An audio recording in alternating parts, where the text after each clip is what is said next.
Hello everyone. Today topic is ecology model. यह principle of ecology का एक types and subject का topic है. अगर हम इकोलॉजिकल मॉडल के साइनोप्सिस की बात करें तो साइनोप्सिस में हम देखते हैं कि introduction, definition, types of definition terms, जिसमें 3 टाइप्स के आते हैं: इथोलॉजी, हेक्सिकोलॉजी और इकोलॉजी. अगर the general ecology model, analytic model, simulation model. Environmental context of development, इसमें 5 टाइप्स के आते हैं: microsystem, mesosystem, exosystem, macrosystem, chronosystem. Conclusion then difference. अगर हम इंट्रोडक्शन की बात करें तो जीव उसके वातावरण के साथ पारस्परिक संबंध का अध्ययन करना ही इकोलॉजी कहलाता है. इकोलॉजी वर्ड ग्रीक वर्ड से लिया गया है. इकोलॉजी को 2 शब्दों से मिलकर बना होता है, इको प्लस लॉजी, जहाँ इको पर्यावरण, लॉजी बराबर अध्ययन करना होता है. इकोलॉजी पारिस्थितिकी जीव विज्ञान की एक शाखा है. अंततः इकोलॉजी वस्तुतः बायोलॉजी की परस्पर निर्भर शाखा है. सजीव के चारों ओर के वातावरण के साथ मिलकर अपने जीवन को व्यतीत करना पड़ता है. सजीवों के चारों ओर के वातावरण में भौतिकी पदार्थ, जलवायु आदि अनेक भाग सम्मिलित होते हैं. प्रत्येक सजीव अपने चारों ओर रहने वाले जीव फिजिकल पदार्थों पर प्रत्यक्ष या अप्रत्यक्ष रूप से प्रभाव डालता है. इसी प्रकार भौतिकी पदार्थ, जलवायु भी सजीवों के पर प्रभाव डालते हैं. अंततः सजीवों का अपने चारों ओर के वातावरण के साथ एक घनिष्ठ संबंध होता है. जैसे कि हम सभी जानते हैं, इस संबंध को वैज्ञानिकों ने इकोलॉजी कहा. इकोलॉजी विज्ञान पारिस्थितिक संसाधन के सदुपयोग तथा उनकी स्वरूप एवं टिकाऊ अवस्था में बनाए रखने का अध्ययन किया जाता है. अगर हम डेफिनेशन की बात करें तो डेफिनेशन में पारिस्थितिकी विज्ञान को समय समय पर विभिन्न वैज्ञानिकों ने अलग अलग ढंग से परिभाषित किया, जिसमें से कुछ निम्नलिखित परिभाषाएं निम्नलिखित हैं. अर्नेस्ट हैकेल का 1866 1866 पारिस्थितिकी विज्ञान जीवधारियों और उसके वातावरण में कार्बनिक व अकार्बनिक पदार्थों के मध्य उपस्थित पारस्परिक संबंधों का स्टडी है. अगर हम दूसरा डेफिनेशन की बात करें तो कॉलर्स इटॉन ने 1927 में दिया था. इकोलॉजिकल एनिमल सोसाइटी एवं इकोनॉमिक्स से संबंधित वैज्ञानिक नेचुरल इतिहास है. अगर हम यूजीन पी ऑडम 1963 प्राकृतिक स्ट्रक्चर कार्यों का स्टडी पारिस्थितिकी विज्ञान कहलाता है. अगर हम वार्मिंग की बात करें तो T95 पारिस्थितिकी विज्ञान जीवों एवं उसके परस्पर संबंधों का स्टडी है. Types of difference definition terms की बात करें तो 19वीं शताब्दी में जीवों के परस्पर संबंधों के स्टडी हेतु 3 परिभाषित शब्दों का विकास हुआ. पहला होता है इथोलॉजी, दूसरा होता है हेक्सिकोलॉजी और तीसरा होता है इकोलॉजी. अगर हम इथोलॉजी की बात करें तो इथोलॉजी वर्ड को फ्रेंच वैज्ञानिक सेंट हिलेरी ने 1859 में दिया, जिसके अकॉर्डिंग समान एवं परिवार में जीवों के परस्पर संबंधों का स्टडी और समुदाय में उनकी स्थिति का अध्ययन इथोलॉजी कहलाता है. अगर हम हेक्सिकोलॉजी की बात करें तो परिभाषित वर्ड को ST जॉर्ज जैक्सन मोवर्ट ने सर्वप्रथम 1894 में यूज़ किया था. हेक्सिकोलॉजी विषय के अंतर्गत जीवों के परस्पर एवं वातावरण के साथ संबंधों के परिप्रेक्ष्य रूप में स्टडी किया जाता है. अगर इकोलॉजी की बात करें तो अर्नेस्ट हैकेल ने 1869 में प्रस्तुत की. इकोलॉजी वर्ड की उत्पत्ति ग्रीक भाषा के वर्ड आइकोस, जिसका अर्थ आवास, एवं लोगोस, जिसका स्टडी होता है. इकोलॉजी आइकोस हाउस प्लस लोगोस स्टडी. दूसरे शब्दों में इकोलॉजी लिविंग प्लांट एवं वस्तुओं के निवास अथवा पर्यावरण का स्टडी कहलाता है.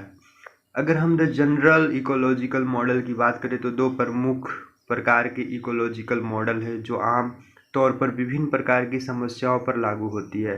एनालिटिक मॉडल, पहला अगर देखें तो एनालिटिक मॉडल होती है. एनालिटिक मॉडल आमतौर पर अपेक्षाकृत सरल, अक्सर रेखिक सिस्टम होते हैं जिन्हें गणितीय समीकरणों के एक सेट द्वारा सटीक रूप से वर्णित किया जा सकता है, जिसका व्यवहार सर्वविदित है। अगर सिमुलेशन की बात करें, जिसे कंप्यूटेशनल मॉडल भी कहते हैं, सिमुलेशन मॉडल उन समस्याओं का हल करने के लिए संख्यात्मक तकनीकों का उपयोग है जिनके लिए एनालिटिक समाधान अव्यावहारिक या असंभव है। सिमुलेशन मॉडल का अधिक व्यापक रूप से यूज़ किया जाता है और आमतौर पर अधिक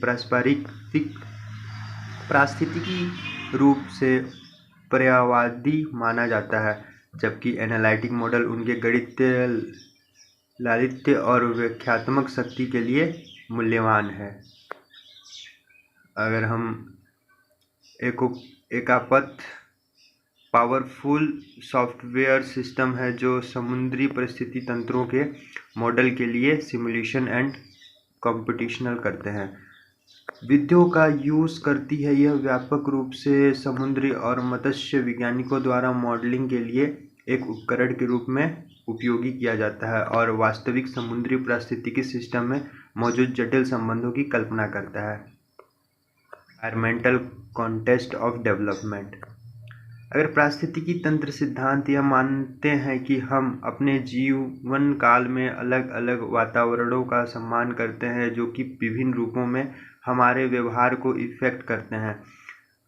अगर इसमें विभिन्न टाइप्स के होते हैं, माइक्रो सिस्टम वो प्रणाली है जो हमारे जीवन में प्रत्यक्ष रूप से वातावरण में है। हमारे परिवार, फ्रेंड्स, टीचर्स, पड़ोसियों, सहपाठियों और अन्य लोगों को जिनके साथ हम सीधे संपर्क, जो कि हमारे माइक्रो सिस्टम में शामिल है।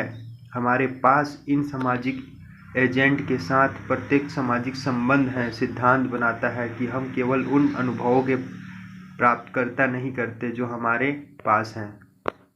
अगर हम मीजो सिस्टम की बात करें तो मीजो सिस्टम किसी जीवन में माइक्रो सिस्टम के बीच संबंधों को शामिल करता है। इसका मतलब यह है कि आपका परिवार अनुभव आपके स्कूल अनुभव से संबंधित हो सकता है। एग्जाम्पल, यदि किसी बच्चे को उसके माता पिता से अपेक्षित किया जाता है तो उनके शिक्षकों के प्रति सकारात्मक दृष्टिकोण विकसित करने की कम संभावना हो सकती है। इसके अलावा इस बच्चे के साथियों की उपस्थिति में आजीवन लग जाता है। एक्सो सिस्टम की बात करें तो पारस्परिक तंत्र एक ऐसी सिद्धांत है जिसमें संदर्भ के बीच के एक लिंग जहां व्यक्ति में कोई सक्रिय भूमिका नहीं है और उस संदर्भ में जहां सक्रिय रूप में भाग लेना है।